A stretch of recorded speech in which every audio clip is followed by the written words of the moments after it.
મળતી માહિતી મુજબ ધૂળેટીની રાત્રે ઉના શહેરના ગોધરા ચોક વિસ્તારમાં કેટલાક તત્વોએ રસ્તેથી પસાર થતા વાહનોને નિશાન બનાવી પથ્થરો ફેંક્યા હતા. ઘટનાને પગલે વિસ્તારમાં તણાવની સ્થિતિ સર્જાઈ હતી. પોલીસમાં ફરિયાદ નોંધતા ઉના પોલીસે તાત્કાલિક તપાસ હાથ ધરી હતી. તપાસ દરમિયાન પોલીસે 2 આરોપીઓને ઝડપી પાડ્યા. ત્યારબાદ પોલીસે આરોપીઓને ઉના શહેરના ટાવર ચોકથી ગોધરા ચોક સુધી દોરીથી બાંધી જાહેરમાં સર્કસ કાઢ્યું હતું. પોલીસ દ્વારા કરવામાં આવેલી આ કાર્યવાહીનો વિડીયો સોશિયલ મીડિયા પર પણ વાયરલ થયો છે. પોલીસે જણાવ્યું હતું કે કાયદો અને વ્યવસ્થા ભંગ કરનાર સામે કડક કાર્યવાહી કરવામાં આવશે અને આવા તત્વોને કોઈપણ રીતે છોડવામાં નહીં આવે. Story report by Parag Santani, Gir Somnath.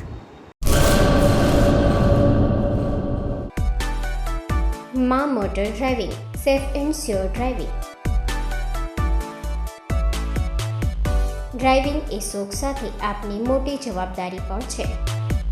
અમારા ઇન્સ્ટ્રક્ટર દ્વારા સચોટ અને સરળ માર્ગદર્શન.